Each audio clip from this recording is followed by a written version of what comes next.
လူဘဝနဲ့လွန်စွာနီးစပ်ပြီးလူတွေရဲ့ဘဝအတွေ့အကြုံမှာဆုံးမသွန်သင်ခြင်းသင်ခန်းစာပေးခြင်းဆိုတဲ့အသိဉာဏ်ပေးတဲ့အနေနဲ့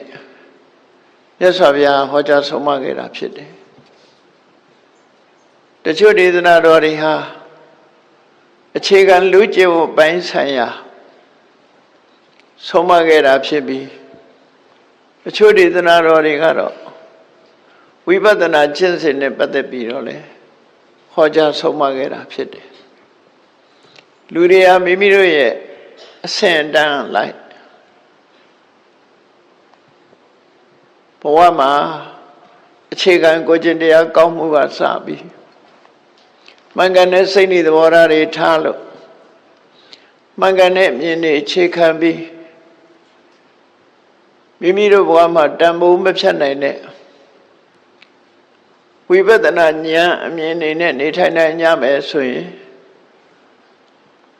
လူလောကမှာဒုက္ခပေးနေတဲ့တွေ့တာမှုဆိုတဲ့စိတ်ဆင်းရဲခြင်းရဲ့အကြောင်းဖြစ်တဲ့တဏှာရာဂတွေရောပါလို့တွေ့တာမှုတွေရောပါသမျှစိတ်သောကတွေလည်းရောပါပြီးဘဝမှာစိတ်ဆင်းရဲမှုမရှိဘဲနဲ့ချမ်းသာကြတာဖြတ်သန်းနိုင်ကြမှာဖြစ်တယ်စိတ်နေသဘောထားမှန်ကန်စွာနေထိုင်နိုင်မယ်ဆိုရင်ဆင်းရဲဒုက္ခများစွာသက်သာသွားနိုင်တယ်မှန်ကန်တဲ့အတွေ့တွေကိုတွေးပြီး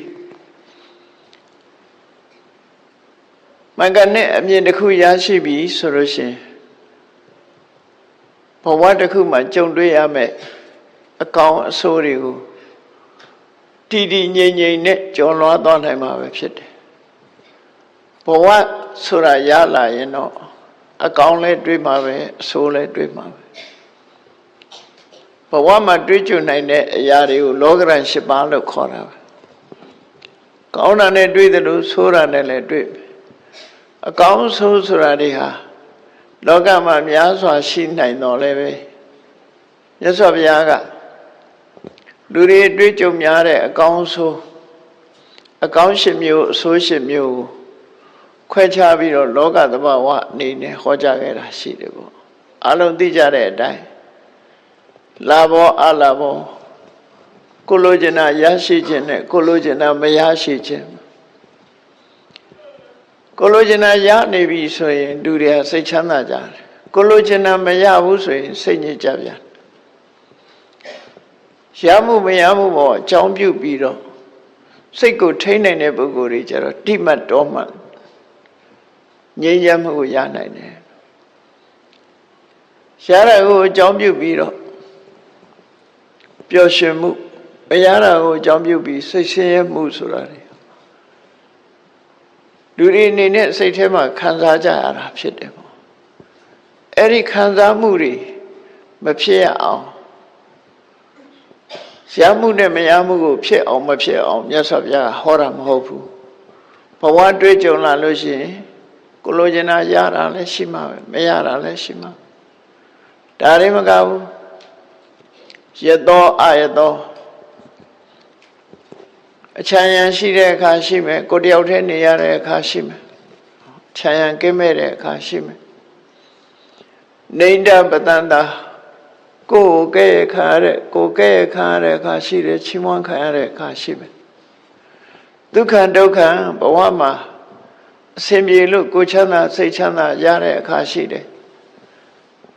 အစဉ်ပြေတဲ့အခါကိုယ်ဆင်းရဲမှုစိတ်ဆင်းရဲမှုတွေနဲ့ကြုံတွေ့ကြရတယ်ဒါဟာဘဝရဲ့ဒီအရသာလို့ပြောခြင်းပြောဖို့ဘဝမှာကြုံတွေ့ရတဲ့မတည်ငြိမ်တဲ့ဘဝရဲ့လှိုင်းလုံးတွေလို့ပြောလို့ရတယ်ပင်လယ်ထဲသွားလို့ရှိရင်တော့ပင်လယ်ထဲကလှိုင်းလုံးတွေကြောင့်တည်ငြိမ်မှုမရနိုင်ဘူးဘဝခရီးဖြတ်သန်းတဲ့ပုဂ္ဂိုလ်ဟာလည်းပဲကိုယ်လာပြီးတော့တိုက်ခိုက်မဲ့တိုက်ခိုက်မှုတွေဟာ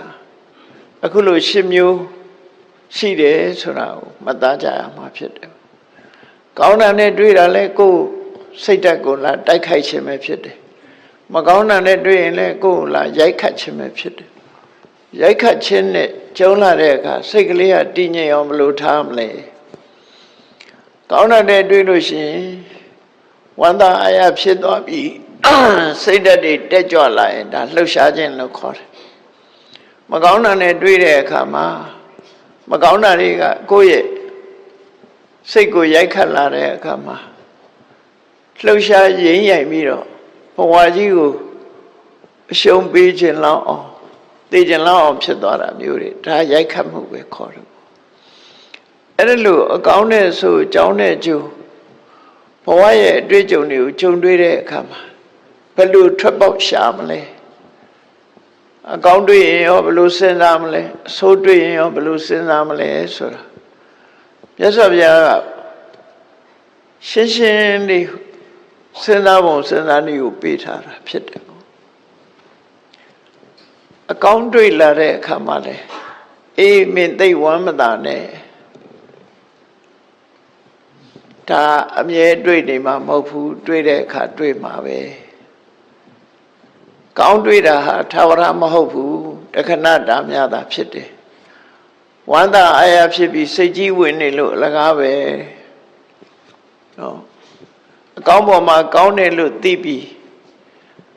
ကောင်းတဲ့ကိုအကြောင်းပြုပြီးကိုလှုပ်တဲ့လှုပ်ထိုက်တာကိုလှုပ်ဖို့ပဲအမြတ်ရအောင်ကြိုးစားမယ်ဆိုတဲ့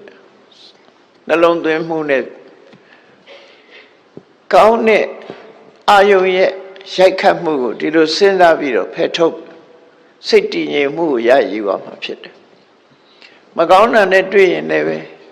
အေးမကောင်းမှုဆိုတာလည်းထာဝရမဟုတ်ဘူး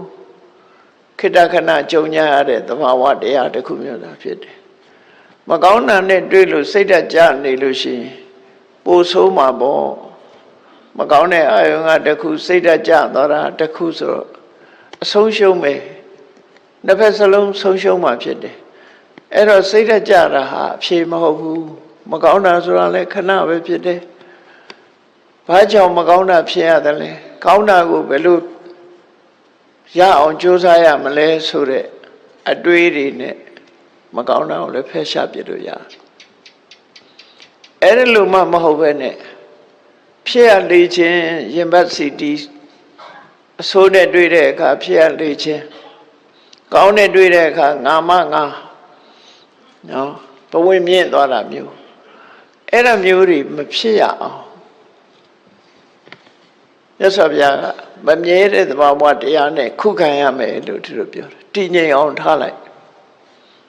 မမြဲတဲ့သဘောဆင်ញင်လိုက်ရင်ရောကျသွားမှသိချတယ်လောကကြီးကပဲရမှမမြဲဘူးအလုံးကတခဏလေးပဲတခဏလေးအတွင်းကြုံတွေ့ရတာလေးပေါ်မှာတမက်တမောလည်းဖြစ်မနေနဲ့စိတ်လည်းညစ်မနေနဲ့နော်ဘယ်ခါနဲ့ပဲတွေ့ငါအမျက်ထွက်အောင်ဘယ်လိုလုပ်မလဲဘယ်လမ်းကြောင်းကသွားမလဲဆိုတာကိုယ့်ကိုယ်စဉ်းကျင်စဉ်းစားပြီးလှုပ်ရှားရင်းရိုက်မှုမဖြစ်အောင်ကြံ့ခိုင်တဲ့စိတ်ဓာတ်ကိုတိဆောက်အောင်ပဲဖြစ်တယ်ပေါ့အဲ့ဒါလိုတိဆောက်နိုင်တဲ့ပုဂ္ဂိုလ်တွေဟာကောင်းတဲ့လောကရန်ကိုအကြောင်းပြုပြီးတော့အကုသိုလ်တွေမလုပ်ကြတော့ကောင်းတဲ့လောကရန်နဲ့တွေ့လို့အကုသိုလ်တွေလုပ်တယ်ဆိုတာမာနတွေတက်လာတာအကုသိုလ်ငါမငါဆိုတဲ့မာနတက်လာမာနတက်လာပြီးတဲ့အခါလူဆိုတာကိုယ့်ကိုထင်ကြည့်လာတဲ့အခါတစ်ဖက်ကိုလှမ်းကြည့်သေးတာဒီလူတွေငါတော့ကံမကောင်းပါဘူးဆိုပြီးတစ်ဖက်သားကိုလည်းပဲနှိပ်ကွက်ခြင်းနဲ့စိတ်ပေါ်လာငါအဆင်မမိပါဘူးဆိုပြီးတော့ဒီလိုအတွေးတွေလည်းတက်လာပြီးတော့လေးစားရမယ့်ပုဂ္ဂိုလ်လည်းပဲမလေးစားဘူးအထင်သေးမှုတွေနဲ့ဆက်ဆံလာတယ်အပြောဆိုတွေမောက်မှလာတယ်အဲ့ဒါကောင်းစားခြင်းရဲ့ရိုက်ခတ်မှုကိုမခံနိုင်လို့ရှိရင်မကောင်းတဲ့အလုပ်တွေဆက်လုပ်မိသွားတယ်လို့သူတို့ဆိုလို့တယ်ပေါ့နော်အဲ့ဒီအတွေးတွေးလိုက်တာနဲ့မာနအတွေးတွေးလိုက်တာနဲ့မင်္ဂလာတရားရဲ့ဆန့်ကျင်ဘက်ဖြစ်သွားပြီမင်္ဂလာတရားမှာဂါရောစနိဝတောစတန်တုဋ္ဌိစအဲ့ဒီမှာဂါရောတို့နိဝတဘယ်သူပေါ်မှာအထင်သေးခြင်းဆိုတာမလုပ်ရဘူးဆိုတာ အဲ့ဒီမင်္ဂလာတရားလည်းကိုယ်မှာပျက်စီးသွားတယ်ဒါကြောင့်မလို့ကောင်းတာနဲ့တွေ့ရင်လည်းပဲဘဝင်မြင့်ပြီးတော့စိတ်အားတွေနှင်းကန်တက်ကြသွားတာမျိုးမဖြစ်စေအောင်မကောင်းတဲ့နဲ့တွေ့တဲ့အခါကျတော့လည်းပဲလူတွေကစိတ်ဓာတ်တွေကြပြီးဘာလုပ်လဲစိတ်ဓာတ်ကြတဲ့အခါမှာစိတ်ဓာတ်ကြတော့မခံစားနိုင်တဲ့အခါကျတော့မူရစေဝသုံးတယ်တေးတေးတောက်တယ်ခြားနည်းတွေနဲ့ဖြည့်ရှင်းကြတယ်စိတ်ညစ်တာမခံစားနိုင်လို့ဖြည့်ရှင်းလိုက်ပြီဆိုရင်နောက်ဆက်တွဲအကျိုးဆက်တွေကအကောင်းမလာတော့အဆိုးတွေကြီးပဲလားတခါနောက်ဆုံးမှာအောက်တန်းနောက်တန်းကြတဲ့အနေအထားမျိုးကိုကြားရှိမခံစားနိုင်ဘူးသေတော်မဤဩကောင်းဤဆိုကိုယ့်ဘာကိုယ်တရားပေါ်ခုံချတာတို့တိုက်မြင့်ကြီးတွေပေါ်ခုံချတာတို့စူးစိုက်လုပ်တဲ့အလုပ်တွေလည်းလုပ်ကြပြန်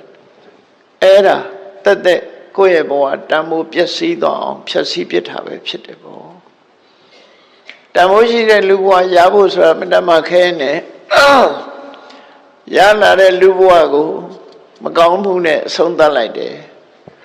အဆုံးသတ်လိုက်တဲ့အခါမှာကောင်းရသူတွေပုံရောက်ဖို့လွန်ခဲရင်သွားပြီဆုံးရှုံးမှုတွေအများကြီးဖြစ်သွားတယ်ဒါကြောင့်မို့လို့အကောင်းနဲ့တွေ့တွေ့အဆိုးနဲ့တွေ့တွေ့ကိုယ့်ကိုထိမ့်သိမ်းဆောက်ရှောက်အောင်ကိုယ်စိတ်ကိုတိမှတ်တော်မှန်နေအောင်လုပ်ရမယ်လို့မြတ်စွာဘုရားဒီလိုခေါ်တာဒါဟာတကယ်လက်တွေ့ကြတဲ့အဆုံးအမတရားဒီတဲ့အစစ်မြင့်မြင့်ချွတ်တင်ပြီးတော့ပြုပြင်ထားလို့လည်းရတယ်။အားလဲဆိုရင်ဝိပဿနာတရားကိုချွတ်တင်ပြီးတော့စဉ်းစားဆင်ခြင်သုံးသပ်ထားရင်ဘယ်လောကရန်နဲ့ပဲလာခဲ့လောဘနဲ့လည်းစဉ်းစားမှာမဟုတ်တော့ဘူးဒေါသနဲ့လည်းစဉ်းစားမှာမဟုတ်ဘူးကောင်းတဲ့နဲ့တွေ့ရင်လောဘအတွေးတွေဝင်တယ်မကောင်းတဲ့နဲ့တွေ့လို့ရှိရင်ဒေါသအတွေးတွေဝင်အဲ့ဒီလောဘဒေါသဖြစ်နေခြင်းဟာမောဟကြောင့်ပဲဒီလိုဆိုလို့ရပေါ့နော်အခုလိုမှန်ကန်စဉ်းစားလိုက်တဲ့အခါမှာလောဘလည်းဖြစ်မလာဘူးဒေါသလည်းဖြစ်မလာတော့မောဟအသိဉာဏ်နဲ့ကာလိုက်တယ်လို့ခေါ်တာပေါ့နော်အသိဉာဏ်နဲ့ကာလိုက်သည့်အတွက်ကြောင့်ဘလောက်ပဲဒီလှိုင်းလုံးကြီးတွေကြီးပါစေထိုလှိုင်းလုံးကြီးပေါ်ကကြော်ဖြတ်ပြီးသွားနိုင်တဲ့အနေအထားမျိုးကြိုးစားရမှာပဲဖြစ်တယ်ပေါ့ကိုယ့်အတွက်အနှောင့်အယှက်မဖြစ်ဘူးလို့ဒီလိုဆိုလို့တယ်မြတ်စွာဘုရားဟောကြားတဲ့တရားတော်တွေဟာလူတွေရဲ့စိတ်ဓာတ်ရင့်ကျက်မှုကိုယ်ချင်းတရားကောင်းမွန်မှုဒါတွေကိုအခြေခံထားပြီးတော့ဟောကြားလို့ဓမ္မပဒဒေသနာတော်တွေကိုနာယူမှတ်သားကြည့်ကိုယ့်အတွက်ဘဝသင်္ကန်းစာတွေအများကြီးရလိမ့်မယ်တွေးစရာတွေစဉ်းစားစရာတွေအများကြီးပေးထားတယ်မြတ်စွာဘုရားထိုတွေးစရာစဉ်းစားစရာတွေဟာဘဝနဲ့ဆက်ဆက်ပြီးတော့တွေးရတာဖြစ်သောကြောင့်မှန်ကန်တဲ့အတွေးတွေသာဖြစ်တယ်ပေါ့သမ္မာသင်္ကပ္ပဆိုတဲ့မှန်ကန်တဲ့အတွေးရှိမှသမ္မာဒိဋ္ဌိဆိုတဲ့မှန်ကန်တဲ့အမြင်ဆိုတာဖြစ်နိုင်တယ်ဒါကြောင့်မို့မှန်ကန်တွေးတတ်ဖို့မြတ်စွာဘုရားဟာလမ်းညွှန်မှုပေးခဲ့တာဖြစ်တယ်ပေါ့ဒီကနေ့မှတ်သားရမယ်ဓမ္မပဒဒေသနာတော်တစ်ပုဒ်ကိုစတင်နားထောင်ကြည့်ပုပ္ပာနိဟေဝပစိနန္တံပုပ္ပာနိဆိုတာပန်းဥယျာဉ်နဲ့သွားပြီးတော့အလှပန်းနေစိုက်ပျိုးထားတဲ့ပန်းဥယျာဉ်ကြီးတစ်ခုတည်းရောက်သွားရောက်တဲ့အခါဟိုပန်းညုံကြည့်လိုက်လေဒီပန်းလေးကလှလိုက်တာဟိုပန်းညုံကြည့်ပြန်တော့လေဟိုပန်းလေးကလှလိုက်တာအလှပန်းနေမျိုးစုံအောင်စိုက်ပျိုးထားတဲ့ဥယျာဉ်ကြီးတွေရောက်သွားလို့ရှိရင်လူတွေဟာဘယ်ပန်းကလှတယ်ဆိုတာရွေးချယ်မိနေမှာဒါသွားဝပဲဖြစ်တယ်ပန်းမျိုးစားပေါင်းထောင်သောမကပြထားတယ်မကြခင်ကကျင်းပသွားတယ်ပြင်ဦးလွင်ကပန်းပွဲတော်ကြီးများသွားကြည့်လိုက်မယ်ဆိုရင်နော်သွားကြည့်လိုက်လို့ပန်းပွဲတော်များရောက်သွားမယ်ဆိုရင်အလှပန်းတွေကကြည့်လို့မဆုံးနိုင်တော့လောကမှာအလှပန်းတွေရှိတယ်ဘဝရထားတဲ့ပုဂ္ဂိုလ်တွေဟာလည်းပဲတဏှာဘဝထဲမှာလှပတဲ့ပန်းဥယျာဉ်ကြီးတစ်ခုတည်းရောက်တယ်လို့ရွေးချယ်စရာတွေနဲ့ကြုံတွေ့နေကြတာရွေးချယ်နေကြတာပဲလူဘဝဟာပန်းဥယျာဉ် ကြီးတစ်ခုနဲ့လာသရံတူတယ်ပန်းမျိုးစုံနဲ့ပန်းဝင်ရင်ကြီးနဲ့တူတယ်လို့တင်စားပြီးဟောထားတဲ့တရားဒါနော်ပုပ္ဖာနိဆိုတာပန်းနေပစိနန္ဒဆိုတာကိုကြိုက်တဲ့ပန်းလေးရွေးချယ်ပြီးတော့ခူးတာပန်းတွေကိုရွေးချယ်တယ်ဆွခူးတယ်အဲ့ဒီပန်းတွေရွေးချယ်ဆွခူးနေသလိုလူတွေဟာနေ့စဉ်နဲ့အမျှအာယုံ6ပါးကိုနှစ်သက်ရာတွေကိုရွေးချယ်ပြီးတော့ခံစားနေကြတာဒါသဘာဝပဲမျက်စိကလှတဲ့ပတဲ့ရှုခင်းနေသို့မဟုတ်ကိုမျက်နှိုးတဲ့အရာတွေကြည့်တယ်ရွေးချယ်တယ်မြင်ကွင်းထဲမှာရောက်လာတဲ့ဟာနောက်ဆုံးမှလူချင်းလဲသူကလှတယ်သူကမလှဘူးရွေးချယ်နေတာပဲလေအတန်ကြတော့လည်းပဲဘယ်သူကသချင်းဆိုကောင်းတယ်ဘယ်သူကအတန်ကောင်းတယ်ဆိုအတန်ရွေးချယ်ရက်ပြန်အနံ့ကြတော့လည်းဘယ်အနံ့လေးကမှုေးတယ်ဘယ်အနံ့ကသင်းတယ်နဲ့ရွေးချယ်တာပဲလေအရသာဆိုလည်းပိုးရွေးချယ်ကြဗမာထမင်းဟင်းနေမကဘူးနော်ကိုရီးယားထမင်းဟင်းနဲ့ဂျပန်ထမင်းဟင်းနဲ့အရသာတွေရွေးချယ်ကြတာပြောပါတယ်အတိဏမျိုးစုံရတာမျိုးစုံရွေးချယ်နေကြတာပန်းဝိရင်ထဲမှာပန်းနေလိုက်ခူးနေတာနဲ့မတူဘူးလားလို့ဆိုတူးနေတယ်လူလောကမှာရွေးချယ်နေကြတာလေစူပါမားကတ်ကြီးတွေဝင်သွားရင်လိုချင်တဲ့ပစ္စည်းတွေပြည့်အထက်ဆိုင်တန်းဝင်သွားရင်အထက်ဆိုင်တွေထဲတွေတွေ့မှာပဲအဲ့လိုမားကတ်ကြီးတစ်ခုတိုင်းရောက်သွားတဲ့အခါမှာရွေးချယ်စရာတွေကိုလိုက်ပြီးတော့ရွေးချယ်လို့ဒါလေးကလည်းကောင်းလိုက်တာဟိုကလေးကလည်းကောင်းလိုက်တာနဲ့ရွေးနေမှာပဲရွေးလို့အမရဘူးကာမဂုဏ်အာယုန်တွေကိုဒီလိုပဲရွေးချယ်ပြီးတော့ရွေးရင်ချယ်ရင်နဲ့ပဲဘဝမှာနော်အဆုံးသတ်သွားကြတာဟုတ်လူဘဝမှာစဉ်းစားကြည့်ဖို့ရွေးချယ်လို့ပြီးသလားဆိုမပြီးဘူးတခဏရန်နာတာကိုအပြီးလို့ပြောလို့မရဘူးနော်ရွေးချယ်မှုကရှိနေမှာပဲအဲ့ဒါကိုဥပမာနဲ့မြတ်စွာဘုရားဟောတာပုပ္ဖာနိဟေဝပုပ္ဖာနိဟိပုပ္ဖာနိဧဝပစိနန္တံပန်းတွေကိုရွေးချယ်နေသလိုပဲတဲ့ကာမဂုဏ်အာယုန်တွေကိုလူတွေဟာရွေးချယ်နေကြတယ်ရွေးချယ်တာမှစိတ်အားတက်ပြီးတော့တကယ်ကိုမျက်မျက်နှုံနှုံရွေးချယ်တာဖြစ်သောကြောင့်ဗျာတတ္တမာနတဗျာတတ္တဆိုတာတခုတည်းနဲ့ကြိုက်တာမဟုတ်ဒါလေးလည်းကြိုက်တယ်ဟိုဟာလေးလည်းကြိုက်တယ်နော်ဒီအစဉ်လေးကလည်းပိုကြိုက်တယ်ဟိုအစဉ်လေးကလည်းပိုကြိုက်တယ်ဒါဟင်းစားရတောင်တစ်ခွက်တည်းဘယ်သူမှမစားဘူးလေဒီဟင်းလေးကလည်းကောင်းတယ်ဟိုဟင်းလေးကလည်းကောင်းအချိုလေးပါတော့အငံလေးလည်းပါအောင်ပါအခါလေးလည်းပါအောင်ပါဆိုလူတွေဟာတစ်ခုနဲ့ရှင်းတတ်နိုင်တာမဟုတ်ဘူးရွေးချယ်အဲ့ဒါကိုဗျာတတ္တလို့ခေါ်တယ်ဟိုဟာလည်းလက်မလွတ်နိုင်ဘူးဒါလည်းလက်မလွတ်နိုင်ဘူးအကောင်းတွေအကုန်မှန်သမျှကြိုက်တယ်အဲ့ဒီလိုအကောင်းတွေခြိုက်ပြီးကောင်းလို့ရရွေးချယ်နေတုံးပြုံးငနဲ့ဘာဖြစ်တတ်လဲအတိတ်တံယေဝကာမေတုကိုလူချင်းစရာအာယုန်တွေကိုနော်ရယူလို့ခံစားလို့ရွေးချယ်လို့မပြီးခင်မှာဘာဖြစ်လဲအန္တကောခုရုတေဝတံတေမင်းကကိုယ်ခေါ်သွားတယ်ဒါလူဘဝတတ္တလောကကြီးရဲ့ဘဝတစ်ခုကိုသေယုတ်ဖော်ပြီးတော့ဟောထားတာဖြစ်တယ်လူတွေကကာမဂုဏ်အာယုန်တွေကိုရွေးချယ်ခံစားလို့အာမရခင်ပဲသွားကြပြန်ပြီဒီလိုဆိုလို့ရပေါ့နော်သွားကြတယ်ဘာနဲ့သွားတာလဲအဆီရင်နဲ့လည်းသွားတယ်ယောဂနဲ့လည်းသွားတယ်လောကမှာတေးစရာအကြောင်းအရာတွေကအလုံးကိုပေါ်တာတစ်ခုပေါ်လာလိုက်ရင်တစ်ခုပေါ်တယ်ကားမရှိခင်ကကားတိုက်လို့သေးတယ်ဆိုတာမရှိဘူးခုကားပေါ်လာတော့ကားတိုက်လို့လိမ်မြန်မရှိခင်ကလိမ်မြန်ပြက်ကြလို့သေးတယ်ဆိုတာမရှိဘူးခုလိမ်မြန်ရှိတာတော့လိမ်မြန်ပြက်ကြလို့သေးပေါ်လာတာတွေအလုံးဟာတေးစရာတွေကြီးပဲအကုန်လုံးဖြစ်လာတယ်လူတွေအတွက်အသက်ဆုံးရှုံးမှုရာတွေဖြစ်လာတယ်ပေါ့နော်တိုင်းပြည်ကြီးတွေမရှိခင်တုန်းကမီလောင်လို့တရားတယ်ဆိုတာလွန်ရှားလိုက်မယ်မြေကြီးပေါ်ကတ်နေတာပြေးဖို့လွှားဖို့လွယ်တယ်တိုင်းပြည်ကြီးတွေကျတော့ဆင်းပြေလို့မရဘူးသိစရာများလား တေခြင်းတဲ့ပုဂ္ဂိုလ်ထက်ကလည်းပဲအမြင့်ကနေခုံချလို့လွဲလာပြီတရားတွေမရှိခင်တရားပေါ်အခုံချတာတော့မရှိဘူးရေကဘာကခုံချင်းခုံမဲ့သူတရားတွေရှိလာတော့တရားပေါ်အခုံချတယ်ဆိုတေးစရာတွေကကြမ်းဖန်ပြီးတော့လုံလောကမှာပေါ်လာဘဝတစ်ခုကိုဆုံးသက်တတ်တဲ့တေခြင်းတရားကိုအန္တကောလို့ခေါ်တယ်အန္တံကရောတိတိအန္တကောဘဝတစ်ခုကိုဆုံးသက်တာအဲ့ဒီအဆုံးသက်တဲ့တေမင်းကလူတွေကိုခေါ်ယူသွားလိုက်တယ်လို့သူတို့ဆိုတော့ပေါ့နော်အဲ့တော့မြတ်စွာဘုရားဟောကြားလို့ရင်အဆုံးမစကားလေးကဘာတော့ကာမဂုဏ်အာယုန်တွေပန်းဥယျာဉ်နဲ့သွားပြီးပန်းမွင့်လေးတွေရွေးချယ်နေတုံးပဲကာမဂုဏ်ရွေးချယ်နေသလိုကာမဂုဏ်အာယုန်တွေကိုရွေးချယ်ပြီးတော့ခံစားလို့မဝတဲ့အချိန်လေးမှာအားရတယ်လို့မရှိဘူးအားမရခင်လေးမှာတေမင်းကကိုခေါ်သွားတယ်တရားဝါတွေကိုခေါ်သွားတယ်ဆိုတဲ့အဓိပ္ပာယ်ကိုမြတ်စွာဘုရားဟောအဲ့တော့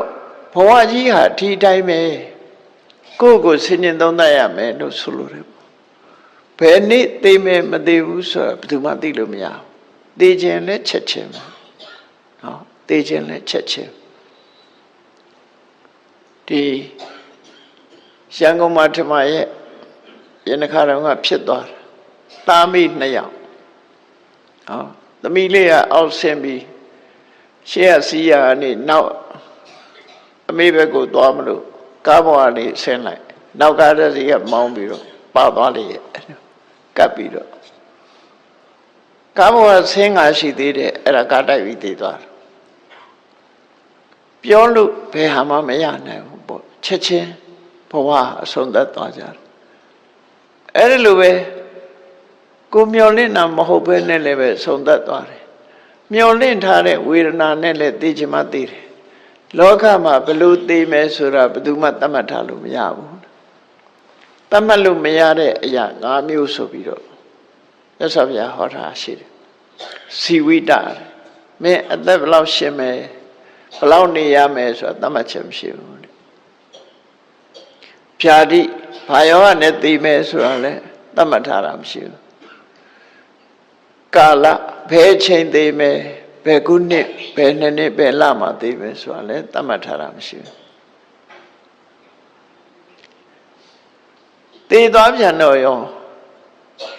ကိုယ့်ရဲ့အလောင်းကိုဘယ်နေရာမှာမြုပ်နှံမယ်ဆိုတာလည်းသတ်မှတ်ချက်မရှိဘူးဟိုလိမ်မြန်ပြက်ကြလို့သိသွားတဲ့လူတွေဟာလွမ်းသူပန်းခွေချတာတော့ပင်လယ်ထဲမှာပန်းကျဲရတဲ့အဆင်မျိုးတွေလည်းရောက်တာလေဘယ်ရောက်လို့ရောက်တော့မှမသိတာလေရှိတယ်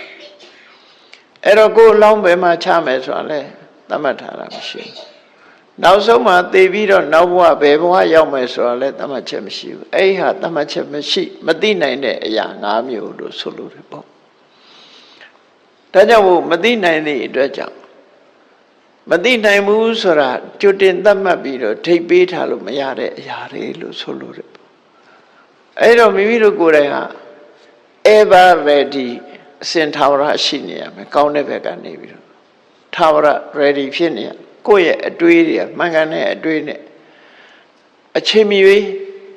ကိုယ်ဟာအစဉ်သင်ဖြစ်နေတဲ့ပုံစံမျိုးစိတ်ကိုထိမ့်သိမ်းဆော့ရှော့အောင်မယ်လို့သူတို့ဆိုလို့ရပေါ့နော်အဲ့တော့ဒီဓမ္မပဒဒေသနာတော်မှာမြတ်စွာဘုရားဟောလိုက်တာအေးပန်းအလှတွေကိုရွေးချယ်နေတဲ့တမက်တမောကြီးပန်းအလှတွေကိုရွေးချယ်နေတဲ့ပုဂ္ဂိုလ်လိုပဲကာမဂုဏ်အာယုန်တွေကိုကိုယ်စိတ်တိုင်းကြရွေးချယ်ခံစားနေလို့အာမရခင်မှာပဲတေမင်းကခေါ်သွားတယ်ဆိုတဲ့ဒီစဉ်းစားရမယ့်အချက်ကလေးတစ်ခုမြတ်စွာဘုရားသင်္ကန်းစာပေးပြီးတော့ဟောတာ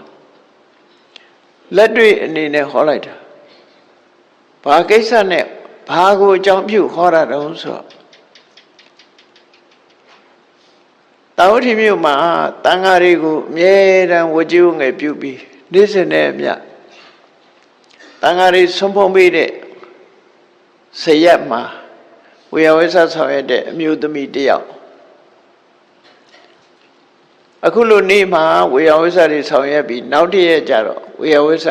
ဆောင်ရွက်တဲ့စီသူရောက်မလာဘူးရောက်မလာတော့ဒီနေ့စဉ်ဝေယဝိဆလုပ်တဲ့မျိုးသမီးပဲရောက်သွားတော့ဆိုရင် လူတွေကပြောကြတယ်အရှင်ဘုရားတို့မနေ့ကသူလောက်ကြိုက်ပြီးညနေမှာရုတ်တရက်နေမကောင်းပြီးဆုံးသွားတယ်ရုတ်တရက်နေမကောင်းပြီးဆုံးသွားတယ်ရုတ်တရက်ယောဂလည်းဆုံးသွားတယ်ဖဲလာတော့မှာတော့ဘုရားတို့လျှောက်တော့ယဟန်နေစိတ်မကောင်းဖြစ်ပြီးမြတ်စွာဘုရားလျှောက်တဲ့အခါမှာမြတ်စွာဘုရားဒီဒေသနာလေးဟောတာလူဆိုတာကိုလုံးလို့အားမရခင်ပဲသွားတာပဲဘဝကိုယ်စဉ်းစားဖို့ရနော်အားမရခင်သွားမှာပဲအားရပြီဆိုတာတော့မရှိဘူးအားမရခင်သွားတာပဲလို့သူဆိုလို့အဲ့တော့သူအကြောင်းကဘယ်လိုဆက်ဆက်လာလဲလို့ဆိုရင်အဲ့ဒီမျိုးသမီးတွေကနတ်သမီးဘဝကလူဖြစ်လာတာတာဝရိန္ဒနတ်ပြည်မှာမာလပါရီဆိုတဲ့နတ်သားတယောက်ကသူ့ရဲ့အချမ်းရနတ်သမီး1000ရှိတယ်တာဝရိန္ဒနတ်ပြည်မှာပန်းဥယျာဉ်ကြီးကပန်းနေပွင့်နေတဲ့အခါမှာအပျော်အနေနဲ့လှုပ်ကြတာပေါ့နော်ကစားတဲ့သဘောပဲအပျော်အနေနဲ့လှုပ်ကြနတ်သမီး900တစ်ပင်မော်တက်ပန်းခူးအောက်ကနတ်သမီး900ပန်းကုန်းကုန်းပြီးတော့ပန်းကုန်းနဲ့အလှဆင်ပေးနေကြတယ်အဲ့ဒီချိန်မှာတစ်ပင်မော်တက်ပြီးပန်းခူးတဲ့ထဲကနတ်သမီးတူဟာဖြုတ်ဆိုရုတ်တရက်ကွယ်လွန်သွားတယ်နေစာရောက်သွားတက်တန်းစေနတ်တွေသေးတယ်ဆိုတာအလောင်းကြံရတာမဟုတ်ဘူးမိတော့ကလေးငြိမ်းသွားသလိုဝုတ်ဆိုပျောက်သွားတာဘာကြောင့်အဲ့လိုငြိမ်းတာတော့ဆိုသူတို့ခန္ဓာကကမ္မစာယုတ်တွေကများတယ်ဥဒုဇအာဟာရဇယုတ်ကနည်းနည်းပါးပါးလေးပဲရှိအကောင်ထဲမရှိတော့နော်အကောင်ထဲမရှိဘူးဘာနဲ့ဥပမာတူတော့ဆိုရင်ဒီဖယောင်းဟာအရေးပြောသွားပြီးမီးလောင်တိုင်းဘာမှမရှိတော့တယ်လို့ပေါ့နော်မီးလောင်လွယ်တဲ့ပစ္စည်းတစ်ခုကပြတောင်မကြံဘူးဘုတ်ဆိုလောင်သွားတဲ့သဘောမျိုးသူခန္ဓာကိုယ်ကအဲ့လိုတိမ်မွေးသည့်အတွက်ကြောင့်တည်ခြင်းတရားနဲ့ကြုံလိုက်တဲ့အခါဟုတ်ခနဲ့မိတော့ကလေးငြိမ်းသွားတယ်လို့သိသွားတာသိသွားပြီအဲ့ဒီလူပြည့်သွားပြီလူသွားဖြစ်တယ်ဖြစ်လိုက်တာနဲ့သူဘယ်ကလာတယ်ဆိုတာသူမှတ်မိနေလူများဟာသေသွားလို့ရှိရင်သူကသေတဲ့လူတွေဟာတော်တော်များများဆိုတာဟိုဥပပပဋိသရေလို့ခေါ်တဲ့ချက်ချင်းပြန်မွေးတဲ့ပဋိသရေမျိုးဆိုရင်သူဘယ်လာတယ်ဆိုတာသိတယ်အဲ့တော့လူဘဝရောက်တယ်ဆိုတော့ကိုလနေဆက်လက်ဖွားစွာလို့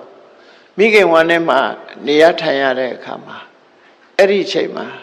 တတိတွေမေ့သွားတယ်ဘာလို့လဲဆိုရင်အမောင်တိုက်ခန်းကြီးထဲမှာလှောင်ပိတ်ထားလိုက်တဲ့အနေအထားမျိုးလိုဖြစ်သွားသေလိုက်တဲ့အချိန်မှာအမောင်ဝမ်းထဲရောက်သွားပြီးတော့ဘာမှမမြင်ရတော့ဘဝနဲ့ဆက်ပြတ်ပြီးတော့အဲ့လိုနေရတဲ့အချိန်က9လ10လ9လကြီးဆိုသူကပြတ်သွားတယ်သို့တော့မွေးဖွားလာလို့အလင်းပြန်ရလိုက်တာနဲ့တပြိုင်နက်အိယာကနိုးလာတယ်လို့သူပဲဘဝလာတယ်ဆိုတာပြန်တတိရတာကိုဇာတိတ်တရာလို့ခေါ်တယ်အဲ့ဒါကိုဗမာပြည်မှာတော့လူဝင်စားလို့ပြောကြတယ်ခါတဲ့လူဝင်စားတိုင်းတော့ပြန်တတိမရဘူးနော်သူကပြန်ပြီးတော့တတိရတယ်သူဘယ်ကလာတာလဲဆိုတာကိုပြန်ပြီးတော့တတိယလိုက်တယ်အိယာကနိုးထားတယ်လို့သူကနတ်သမီးဘဝသေးလာတယ်ဆိုတာမှတ်ရတယ်ခေါင်းထဲမှာအကုန်လုံးပေါ်လာတယ်ပေါ်လာတဲ့အခါမှာသူတည်တတ်တဲ့အရွယ်အားစပြီးတော့ကုသိုလ်ကောင်းမှုတွေလုပ်တယ်လုပ်ပြီးရင်အဲ့ဒီကိုပဲပြန်သွားခြင်းနဲ့စိတ်ကအဲ့ဒီကိုပဲပြန်သွားဖို့ဆုတောင်းတယ်ကုသိုလ်ကောင်းမှုတွေကြိုးစားလုပ်တယ်ငယ်စဉ်ကတည်းကကြိုးစားလုပ်ရင်းကနေအသက်အရွယ်ရောက်လာတဲ့အခါလူဘဝရောက်တော့လေအိမ်အောင်ကြတယ်ပေါ့အိမ်အောင်ကြပြီးအိမ်အောင်နဲ့ကလေး၄ယောက်ရသည့်ထီအောင်အသက်အရွယ်တော့မဖော်ပြဘူးကလေး၄ယောက်ရပြီသူဟာတရားတမ်းမှာဆိုတော့အသက်တရားနှီးပါလူလောကမှာနေသွားပြီအဖွားကြီးဖြစ်သွားမှာပေါ့လေအဲ့ဒါလို့မိသားစုဘဝနဲ့နေသွားနေသမျှကုသိုလ်ကောင်းမှုတွေလှုပ်တိုင်းသူကအတိတ်ဘဝအတိုင်းပဲပြန်ဖြစ်ချင်တယ်ဆုတောင်းတယ်နှုတ်ကနေဖွင့်ပြီးတော့ဆုတောင်းတယ်အဲ့ဒါလို့ဆုတောင်းပြီးရုတ်တရက်သေဆုံးသွားတဲ့အခါကျတော့သူဟာအဲ့ဒီနတ်ပြည်ပဲပြန်ရောက်ပြီးသူပန်းခူးတဲ့နေရာမှာပဲပြန်ရောက်သွား ဘွားကနေပေါ်လာတဲ့အခါကျတော့မာလာဘာရိနတ်သားမေးတယ်ခုနဘယ်သွားလိုက်တာလဲခုနတော့ပျောက်သွားတယ်မြင်ကွင်းဘယ်သွားတာတော့ဆိုသူတည်သွားတာတဲ့တည်ပြီးလူပြေရောက်သွားတယ်လူပြေရောက်ပြီးတော့တဲ့အိမ်တော်ရင်သားကြပြီးတော့ကလေးလေးယောက်ဖွာပြီးအသက်အရွယ်ကြီးလို့အကြီးတဲ့အရွယ်မှာသူတည်ဆုံးလာခဲ့တယ်လို့သူပြောတယ်အဲ့တော့နတ်သားမေးတာဟဲ့လူတွေဟာဒီလောက်ထိအသက်တိုလားဆိုတိုတာပေါ့တဲ့လူတွေဟာဒီလောက်ပဲအသက်ရှိတယ်အဲ့တော့စဉ်းစားကြည့်နေလူပြေမှာအနှစ်တရာသည်တာဝရိန္ဒနတ်ပြေမှာတရက်ပဲရှိသေးတယ်သူကအသက်တရာမနေရသေးဘူးဆိုရင်တခဏလေးလောက်ပဲရှိမှာပေါ့အနှစ်တရာမှာဟိုကတရက်ဆိုအဲ့ဒီအတွင်းမှာပဲသိဆုံးသွားဒါဖြင့်လူတွေဟာပြောနိုင်ကြရလားဆိုမလီမအိုတော့မဲ့ပုံမသေးတော့မဲ့ပုံလူတွေဟာပြောနေကြတယ်တဲ့ဒါစဉ်းစားကြည့်လိုက်မယ်ဆိုလို့ရှိရင်မယုံနိုင်စရာလို့ပြောကောင်းပြောနိုင်တော့လည်းပဲစဉ်းစားကြည့်နေချင်းကလေးတွေဖြုတ်ကလေးတွေရဲ့တက်တံဘယ်လောက်ကြာအမှန်တမ်းနဲ့တိုးတဲ့လူတွေနဲ့ဆိုင်ကြောင်ကလေးတွေခွေးလေးတွေဆိုလဲအမှန်တမ်းတိုးထောင်ရတယ်အဲ့တော့အသက်တူတယ်ဆိုတာလူတွေနဲ့တိရစ္ဆာန်တွေနဲ့အသက်ကဒါကွာခြားအဲ့ဒါလိုပဲနတ်တွေနဲ့လူတွေလည်းပဲဒါကွာခြားတော့တခဏအတွင်းလေးမှာလူဘဝဖြစ်ပြီးတခဏအတွင်းလေးပြန်သိလာတယ်ဆိုတဲ့အထိပ္ပယ်ရောက်တော့ဗောနတ်တွေအဲ့ဒီဇလန်းလေးမှာယဟန်တွေကဒီမျိုးသမီးမနေ့တုန်းကမနေ့တုန်းကမှတန်ဃာရဲ့ဝေယဝိဆာလုံနေတယ်နောက်တည့်ကျတော့သူမရှိတော့ဘူးလို့ကြားတယ်ဘဝဆိုတာတူတုံးလှကြီးလားမြန်လှကြီးလားလို့ဆိုတဲ့အကြောင်းကိုအကြောင်းပြုပြီးမြတ်စွာဘုရားဒါဟောတာဒီကာလလေးဘဝသင်္ကန်းစာပေးတယ်ပုဗ္ဗာနိဟေဝပစိနန္တံဗျာတတ္တမာနတံနရံတမက်တမောစိတ်ဓာတ်ကိုဆွဲဆွဲမဲ့မဲ့နဲ့ပန်းဝိရင်နဲ့ကပန်းတွေကိုရှားပွေနေတယ်လို့ရှားပွေပြီးတော့ရွေးချယ်နေတယ်လို့ကာမဂုဏ်အာယုန်တွေကိုရွေးချယ်လို့ခံစားလို့အာမရခင်မှာပဲအဋိတံယေဝကာမေတုအာမရခင်မှာပဲခံစားနေတဲ့ပုဂ္ဂိုလ်အနကောခုရုတေဝတံသိမင်းကသူ့အလိုတိုင်းဆောင်ယူသွားတယ်ဆိုတဲ့ဒီဒေသနာတော်မြတ်စွာဘုရားဟောတာဖြစ်လို့ဒီဒေသနာတော်မှာကိုယ့်အတွက်ဘဝသင်္ကန်းစာဘာယူရမှာလဲလို့ဆိုရင်တို့တွေဟာလူသက်တမ်းဘယ်တော့မှထာဝရမဟုတ်ဘူးအမတန်တို့တောင်းတဲ့သက်တမ်းလေးအတွင်းမှာတို့တွေကောင်းတာတွေမလုပ်လိုက်ရလို့ရှိရင်တန်ဖိုးရမှာမဟုတ်ဘူးကာမဂုဏ်အာယုန်နေတဲ့မမောနေပြီးတဏှာရာဂတွေနဲ့ပဲအချိန်ကုန်နေမယ်ဆိုရင်တို့တွေဘာတစ်ခုမှအမြတ်ရမှာမဟုတ်ဘူးကုသိုလ်တရားတို့တွေကြိုးစားအထောက်ကြမှာဖြစ်တယ်ဆိုတဲ့အသိစိတ်ကလေးဝင်ပြီးတော့ကောင်းတဲ့အလုပ်တွေလုပ်ဖြစ်အောင်မြတ်စွာဘုရားသွန်သင်ဆုံးမပေးတာပဲဖြစ်တယ်ဒါက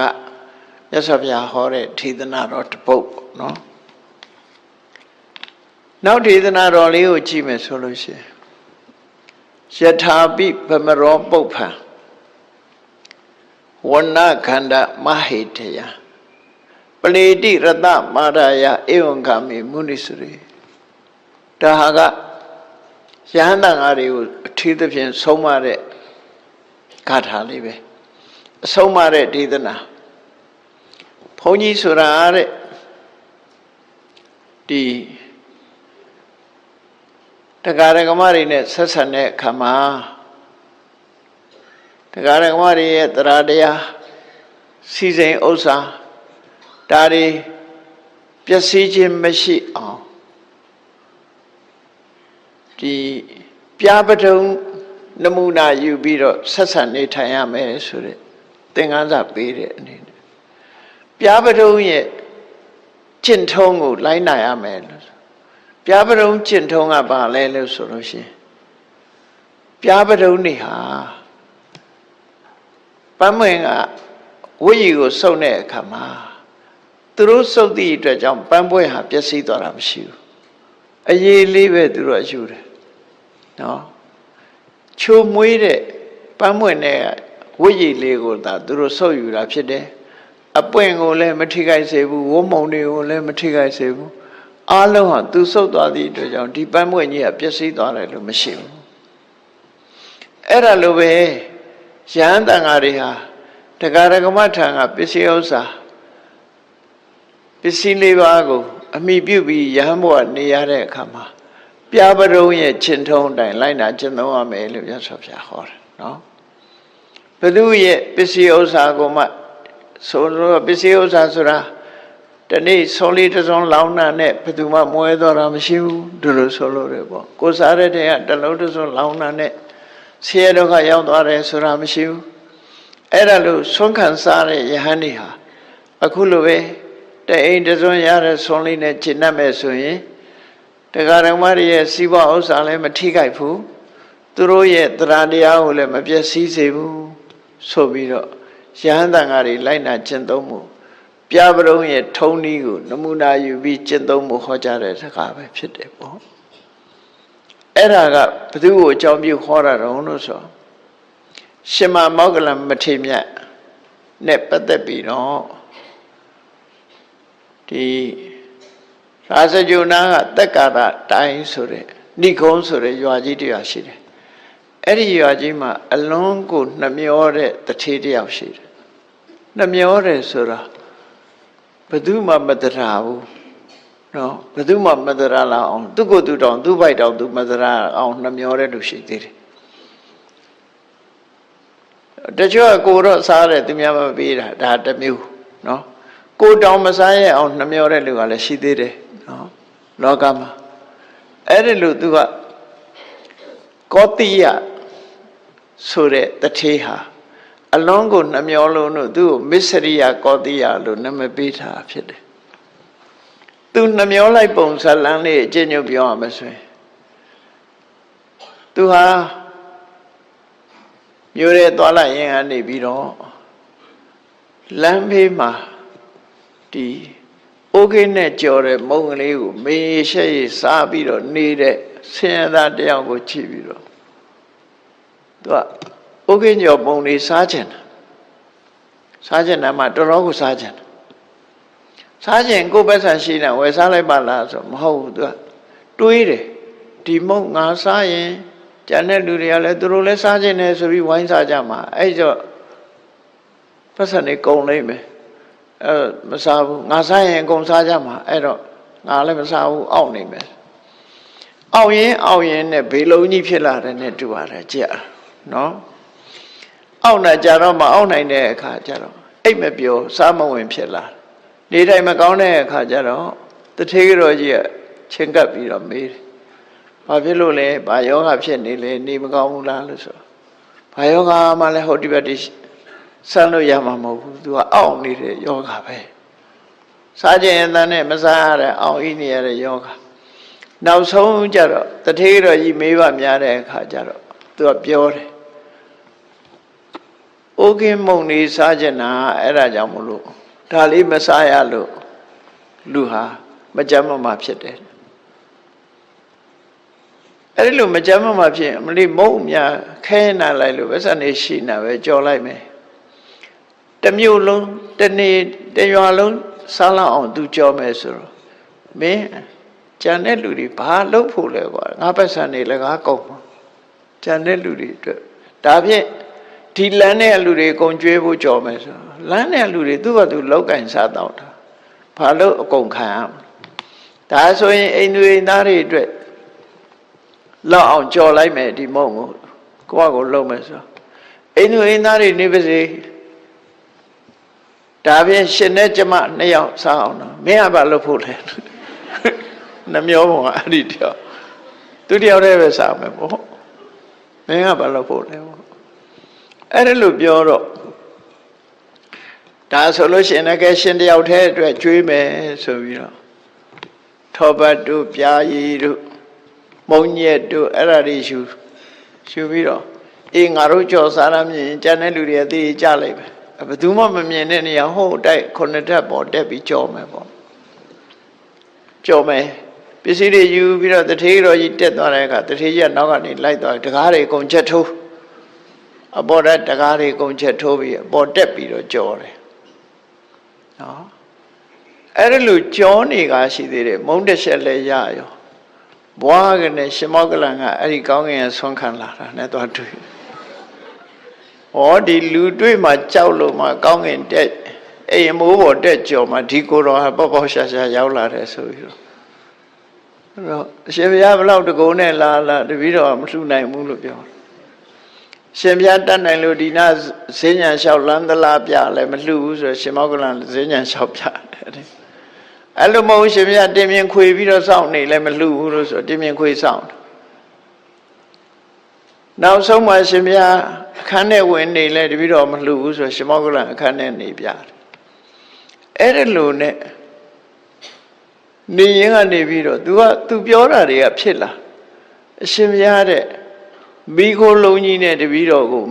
မိခိုးတွေနဲ့တိုက်လဲကိုတော့လှူမှာမဟုတ်ဘူးလို့ပြောတာရှင်မောကလန်တကူနဲ့ဖန်ဆင်းလိုက်တော့အကုန်လုံးမိခိုးတွေလုံးသွားခုထိုင်းမှာဖြစ်နေသလိုနဲ့တူတယ်ချင်းအဲ့ဒီမိခိုးတွေလုံးမြန်တော့လဲကြာတော့မနေနိုင်ဘူးမီးနဲ့တိုက်လဲတော့မပြောရဘူးသူမီးလောက်မှကြောက်တယ်အဲ့ဒါတော့အဲ့လိုပြောတော့အရှင်ဘုရားတဲ့အရှင်ဘုရားလို့ချင်းဒီကိုယ်တော်ဒုက္ခပေးလုံးအားကြီးတယ်မုံတစ်ချက်တော့လှူလိုက်စမ်းပါကဲသူကလည်းစားခြင်းပြီမုံတစ်ချက်တော့လှူလိုက်စမ်းပါဆိုရှင်မောကလန်ကြော်ပြီးသားမုံတစ်ချက်ဆိုပြီးတော့အဲ့ဒီကြော်ထားတဲ့မုံတွေကနေပြီးတော့ဆွဲထုတ်လိုက်တဲ့အခါကျတော့အကုန်လုံးတစ်ခုတည်းကိုခွဲလို့မရဘူးတစ်ချက်ဆိုပြီးတော့ယူလိုက်တာအချက်တည်းအကုန်တွဲလိုက်လာတော့တထေးတော်ကြီးခွဲတယ်မရဘူး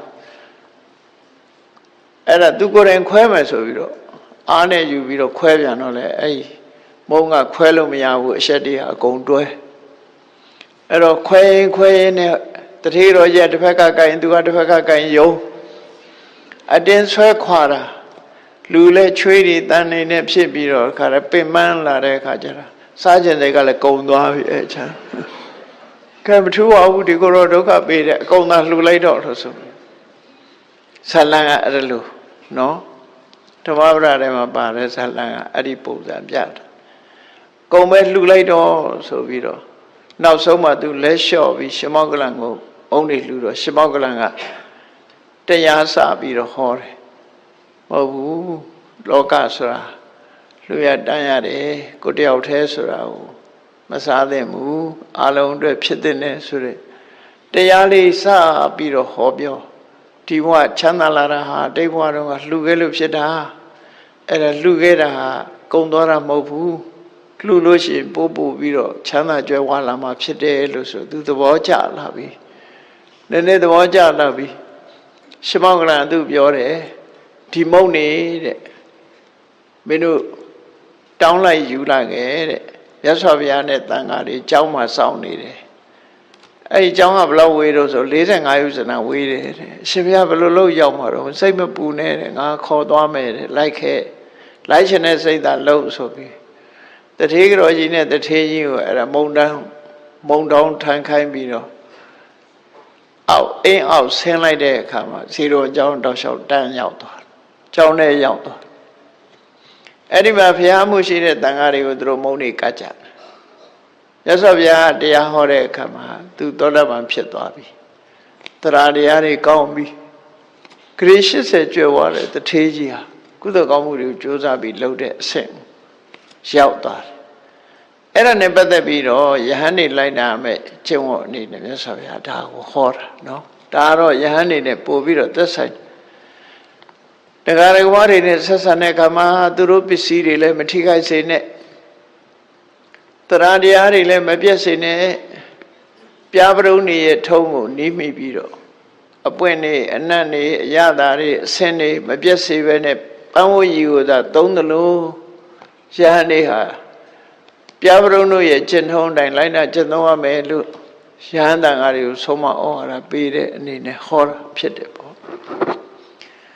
နောက်ဒေသနာတော်တစ်ပုဒ်ကိုကြည့်ကြရအောင်နောက်ဒေသနာတော်တစ်ပုဒ်ကဘာတော့ဆိုရင်နပရိတံဝီလောမာနိနပရိတံကတကတံအတ္တနောဝအဝိခေယကတာနိအာဂတာနိသာဒါကတော့မြတ်စွာဘုရားလူတွေဒီကိုခီးဆိုင်ဖို့ သူများကိုခယူးဆိုင်ပြီးတော့သူများအပြစ်ကိုမရှာဖို့ဟောတဲ့ဆုံးမသွန်သင်ချက်ပဲဖြစ်တယ်။အဲမို့နပရိတံဝိလောမနိသူများတွေလှုပ်တဲ့မတော်မလျော်သူများရဲ့အပြစ်တွေကိုချိမနေနဲ့တဲ့နပရိတံကတကတံသူတွေလှုပ်တဲ့မလှုပ်ဘူးဆိုတာတွေကိုသွားပြီးတော့ချိမနေနဲ့တဲ့အတ္တနောဝအဝိခေယကိုအလုတ်ကိုဟာကိုသာချီတဲ့ကိုကောင်းမကောင်းကိုဟာကိုချီကိုလှုပ်မလှုပ်ကိုဟာကိုသာချီကတ္တာနိအကတ္တာနိစာကိုလှုပ်တယ်ကိုမလှုပ်ဘူးဒီဟာပဲကိုပဲဆန်းစစ်ပါသူများတွေသွားပြီးအပြစ်မြင်မနေပါနဲ့ကိုပဲဆန်းစစ်ပါအဲ့တော့ကိုဆန်းစစ်တဲ့အလုပ်ကိုလုပ်ခိုင်းတာပါဒါနော်လောကလူတွေကကိုမျက်ခြေကိုမမြင်ဘူးဆိုတာလို့ကိုအပြစ်ကိုတော့မြုပ်ွယ်ထားကြပြီသူများအပြစ်ကိုသာဖော်ထုတ်နေတတ်ကြတယ်ပေါ့အဲ့ဒါမှားယွင်းခြင်းတရားပဲဒါကြောင့်မို့လို့ရသော်ဗျာကိုအပြစ်ကိုသာကိုစဉ်းစားဆင်ခြင်မှာသူများအပြစ်တွေကိုသွားမချိပါနဲ့သူများအပြစ်တွေချိခြင်းအပြင်ကိုမှမကောင်းတဲ့စိတ်တွေပဲတိုးပွားလာမှာဖြစ်တယ်အဲ့တော့သူများကိုအပြစ်တင်မို့လည်းမကြိုးစားနဲ့ကိုသာဒီလှုပ်တယ်မလှုပ်ဘူးကိုသာအခြေအနေတရားကိုသာစဉ်းစားဆင်ခြင်သုံးသပ်ကြည့်ရမှာဖြစ်တယ်ဆိုတဲ့သွန်သင်ဆုံးမချက်ပဲဖြစ်တယ်ပေါ့အဲ့ဒါလေဆွဆွမြဲမြဲမှတ်ထားပြီးတော့သူများအပြစ်ကိုတွေးမိတာနဲ့နပရိတံဝီလောမနိနပရိတံကတကတသူတော်ဘာမတော်မလျော်တဲ့အမှုကိစ္စတွေသူတော်ဘာလှုပ်တယ်မလှုပ်ဘူးဆိုတာတွေကိုတွားပြီးတော့စိတ်ဝင်စားနဲ့မကြည့်နဲ့သူများအပြစ်တွေကိုမမြင်နဲ့အတ္တနောဝအဝိခေယကတ္တာနိအကတ္တာနိစာကိုယ့်ရဲ့အလုပ်ကိုသာကိုလှုပ်မလှုပ်ကိုဖြစ်မဖြစ်ကိုသာကိုသာအကျိုးအပြစ်စီစစ်ရမယ်ကိုသာကြည့်ရှုရမယ်ဆိုတဲ့ဒီမြတ်စွာဘုရားရဲ့သွန်သင်ဆုံးမချက်အတိုင်းနေလို့ရှိရင်သူများကိုအပြစ်တင်ငြင်းညောင်းဖြစ်တဲ့အကုသိုလ်တွေကိုမှမဖြစ်တော့ဘူးလေတချို့ကသူများတော့အပြစ်တင်လိုက်လို့ရှိရင်ထိုအပြစ်တင်ခံရတဲ့ပုဂ္ဂိုလ်ကသူတော်ကောင်းဖြစ်နေလို့ရှိရင်ကိုချိုးနေသွားကိုအပြစ်ကိုမကြည့်လို့အပြစ်တင်ခံရတဲ့ပုဂ္ဂိုလ်ကတကယ်သူတော်ကောင်းကိုလည်းတော့ပြင်းမှမိတတ်တယ်တခါကြတော့ကိုမကြိုက်တာကိုကြည့်ပြီးတော့သွားပြီးတော့ပြင်းမှားတတ်တယ်အဲ့ဒါလို့ပြင်းမှားလိုက်တာနဲ့တပြိုင်နက်ကိုမှအပြစ်ကြီးတစ်ခုဖြစ်သွားဒီနေ့ဥက္ကသေနတထေဇနီးမောင်နှံအလောင်းများဆိုရင်ကြည့်လိုက်လမ်းမတွေ့တဲ့ပိစိကဗုဒ္ဓကိုသူတို့ပါလာတဲ့စာဝတ်တော်ဖွဲ့တွေလှူလိုက်တယ်လမ်းကြုံလို့သွေးထဲလှူလိုက်တယ်လှူပြီးတော့ဆူတောင်းတယ်အရှင်ဘုရားသိတဲ့တရားမျိုးသိရပါလို့ဤဆိုပိစိကဗုဒ္ဓကြည့်လိုက်တော့သူတို့ဆူတောင်းပြေးမယ်ဆိုတော့ပိစိကဗုဒ္ဓကဝမ်းသာအားရပြုံးလိုက်တာပြုံးလိုက်တော့အမျိုးသမီးကစပြီးပါပြောတော့အေးဟိုကိုရောကပြုံးနေတော့အနုပညာသမားနဲ့တူတယ်အနုပညာသမားတွေကလည်းပြုံးလေးနေတတ်တဲ့ထမရဲ့တချင်းဆိုရင်ပြုံးနေကြတာဟုတ်လောက်တယ်နော်မပြုံးရင်လည်းပြုံးဆိုတာအခုခေတ်တော့အနောက်တိုင်းကဟာတွေလာဘယ်ဟာတွေတူခေါက်တဲ့သူမဲရွယ်ကြီးတွေဆိုတာလည်းတွေ့နေရတယ်ခါတယ်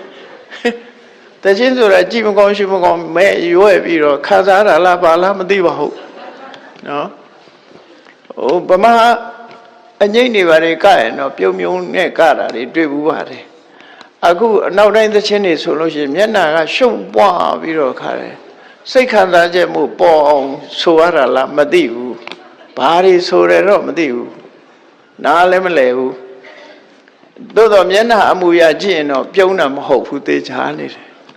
ရှုံမဲ့ပြီးတော့ခါတယ်ကိုဆိုတာတော့တွေ့ရတယ်နော်အေးအဲ့ဒါလို့ဒီကိုယ်တော်ကပြုံးနေတော့တချင်းတယ်နဲ့တူတယ်ခုခေတ်တော့တချင်းတယ်လို့မခေါ်ဘူးပေါ့ဆိုတော့နော်ဆိုတော့နဲ့တူတယ်လို့ပြောလိုက်တော့ယောက်ျားလုပ်တဲ့သူကလည်းအေးဟုတ်မှာပေါ့ကွာလို့ပြောတော့အဲ့ဒီလိုပိစိကဗုဒ္ဓမထေရမြတ်ကိုသွားပြီးတော့မနိုင်ရမယ့်ဟာသွားနှိုင်းလိုက်တဲ့အခါမှာဒီဥက္ကသေနဇနီးမောင်နှံဟာဥက္ကသေနကတထေသားဖြစ်တော့လေသူဇနီးကဒီ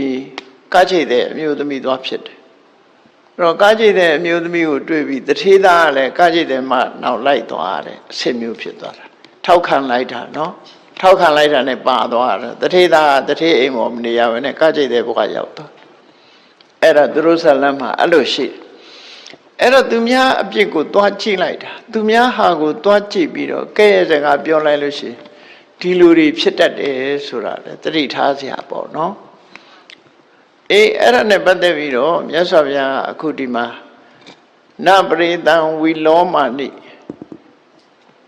သူတစ်ပါးတွေရဲ့မတော်မလျော်တဲ့ကိစ္စတွေကိုကြည့်မနေနဲ့နပရိသံကတကတံသူတစ်ပါးတွေလှုပ်တာမလှုပ်တာမကြည့်နဲ့ဆိုလိုတာကတချို့ကတရားထုတ်တယ်ငါတို့ကတော့ဥပုံနေလဲကိုးဆောင်တယ်တို့ရထဲအားတွေတော့စောင့်မအောင်ဒီလိုအမျိုးပေါ့နော်သူများမဆောင်တာတော့ပြောငါတို့စခန်းဝင်တဲ့ဗရဏိရှိတို့ရထဲစခန်းဝင်တဲ့လူတယောက်မှမရှိဘူးအဲ့ဒါလို့သူများကိုသွားမကြည့်လေနဲ့လို့သူတို့ဆိုလိုတယ်ပေါ့အတနောဝအဝိခေယကတနိအာကတနိစာကိုလုထာဝဲကိုကြည့်ပြီးတော့ကိုပဲဆန်းစစ်ပါလို့မြတ်စွာဘုရားဟောတာနော်အဲ့ဒါဘာနဲ့ပတ်သက်ပြီးဟောတာတော့ဆိုတရားတရားရှိတဲ့ဥပဒကမကြီးတယောက်ဟာဘာသာကြားအာဇီဝကတူကိုသားလို့ခင်မင်ပြီးတော့သူကပြုစုတယ်သူသားကဲ့သို့မွေးစားပြီးတော့ဘာသာကြားအာဇီဝကဆိုတာတက္ကရာအကျင့်ကျင့်တဲ့ပုဂ္ဂိုလ်ပေါ့နော်သူ့ကိုသားကဲ့သို့ပြုစုပြီးတော့နေတယ်တရားကြတော့မြတ်စွာဘုရားကြွလာတော့မြတ်စွာဘုရားတရားနာခြင်းတယ်နာခြင်းတော့သူကဘုရားစီသွားမှစိုးရိမ်တော့အဲ့ဒီတက္ကရာကကန့်ကွက်တယ်ကန့်ကွက်တော့အဲ့ဒီတက္ကမကြီးကသူ့သားလေးကိုလွတ်ပြီးတော့ကဲမြတ်စွာဘုရားကိုသွားပင်မှာအိမ်ကိုငါပင့်နေတယ်ဆိုဘုရားသွားပင်တဲ့အခါမှာတက္ကရာကအဲ့ဒီကလေးနဲ့တွေ့တယ်ကဘယ်သွားမလို့လဲဘုရားသွားပင်မပင့်နဲ့ကွာဘုရားအတွက်ချက်ထတာငါတို့နှစ်ယောက်စားကြမယ်အဲ့ဒါလို့မပင့်အောင်ဖြတ်တယ်သို့တော့သွားပင်တဲ့ကလေးကဟာအမေကိုကြောက်တယ်မလို့ရဲဘူးသူပင်ခိုင်းတာပင်ရမှာပဲဆိုသွားပင်ပင်လို့မြတ်စွာဘုရားကြွလာတဲ့ကသူကအကြံဉာဏ်ပေးလိုက်တယ်ဘယ်နာကဘယ်အိမ်ကဆိုတာမပြောခဲ့နဲ့ကွာဒီတိုင်းအဲ့တော့မလာတတ်ဘူးလိမ့်စာမပေးခဲ့နဲ့လို့ဆိုတယ်အဲ့လိုလိမ့်စာမပေးဘဲနဲ့လာပြန်တော့မြတ်စွာဘုရားမနေ့ကရောက်လာတဲ့အိမ်ကိုလိမ့်စာမပေးလဲရောက်တာပဲရောက်လာတော့မှအဲ့ဒီမှာသူကအခန်းထဲမှာပုံနေပြီမြတ်စွာဘုရားကိုဆုံးမလှုပ်ကြွေးတက္ကမကြီးကတရားတရားနဲ့ဆုံးနေပါလေလှုပ်ကြွေးပြီးတရားနာသူကကြားနေတယ်တရားဟောတော့ဒီတရားမျိုးဟောနေလို့ရှင်တော့ဒီတက္ကမကြီးသူတော့ကြည်ညိုတော့မှမဟုတ်ဘူးဘုရားကိုပဲကြည်ညိုတော့မှဆိုပြီးအခန်းထဲကထွက်လာပြီးတော့အရှင်ဘုရားတဲ့ဒီတက္ကမကြီးကဘာမှသိတာမဟုတ်ဘူးရှင်ဘုရားတရားဟောမနေနဲ့အလကားပဲဝင်ပြီးတော့ပြောတယ်အဲ့ဒါလို့ပြောတဲ့အခါကျတော့ဒီတရားထဲမှာစိတ်မဖြောင်းတော့စိတ်မဖြောင်းတဲ့အခါမှာမြတ်စွာဘုရားကအဲ့ဒီဥပဒကမကြီးကိုဆုံးမတာဒီစကားနဲ့သူလှုပ်တာမလှုပ်တာသူပြောတာတွေကိုဂရုစိုက်မနေနဲ့နော်ကိုသာဂရုစိုက်ပြီးတော့ကြည်ကိုလှုပ်တာမလှုပ်တာပဲကြည်သူများကိုဂရုစိုက်ပြီးတော့ကြည်မနေနဲ့ကိုလန်းကိုကြည်သွားဆိုတဲ့ပုံစံမျိုးမြတ်စွာဘုရားဒီဆုံးမစကားကိုဟောကြားလိုက်တာဖြစ်တယ်အဲ့လိုဟောကြားလိုက်တဲ့အဆုံးမဥပဒကမကြီးကတရားဥတရားမြတ်ရသွားတယ်အဲ့ဒီဇလံလေးကိုအကြောင်းပြုပြီးတော့မြတ်စွာဘုရားဒီစကားကိုဟောတာဒါကြောင့်မို့ဘုန်းကြီးတို့တွေဟာဒီရှေးဆရာတော်ကြီးတွေကလည်းဒါကိုယူပြီးတော့ဆုံးမခဲ့တာဖြစ်လို့ဘုန်းကြီးတို့တွေအနေနဲ့တန်တရားခရီးသွားရင်ဒီသူများပြစ်ကိုမကြည့်နဲ့တရားပေါ်လမ်းလျှောက်လို့ရှိရင်လည်းပဲကိုလမ်းကိုကြည့်ရှောင်ချော်ကြလို့ရှိရင်ဒုက္ခရောက်နိုင်တယ်တန်တရားခရီးသွားတဲ့အခါမှာလည်းသူတို့ဘာအပြစ်တွေကိုမကြည့်နဲ့ကိုလမ်းကိုလျှောက်ပြီးကြည့်ရမယ်ဆိုတဲ့ဆုံးမသွန်သင်တဲ့စကားတွေကဖြစ်ပေါ်လာတာဖြစ်တယ်ပေါ့တရားချက်ခင်သူတော်စင်ပြိဿပေါင်းတို့မြတ်ဗုဒ္ဓဆုံးမတဲ့ဒီကိုချင်းတရားလူသဘာဝကိုဖော်ပြလို့ကာမဂုဏ်အာယုန်ဒီပေါ်မှာအာမရခင်သိပွဲဝင်ရတယ်ဆိုတဲ့သက်ရှိတရားတွေရဲ့တတ္တလောကကြီးတစ်ခုရဲ့အဖြစ်သူ သူများအပြစ်ကိုသာချိတတ်တဲ့လူသဘာဝမြတ်စွာဘုရားသူများအပြစ်မချိဘဲနဲ့ကိုယ့်အပြစ်ကိုချိရှားကြံချိဖို့ဆုံးမသွန်သင်တဲ့အဆုံးအမတွေကိုဘဝသင်္ကန်းစာအဖြစ်မှတ်ယူပြီးတော့တို့တွေလိုက်နာကျင့်သုံးကြရမှာဖြစ်တယ်လို့ကိုယ်စီမှတ်သားပြီးကြိုးစားအားထုတ်နိုင်ကြပါစေကုန်သတည်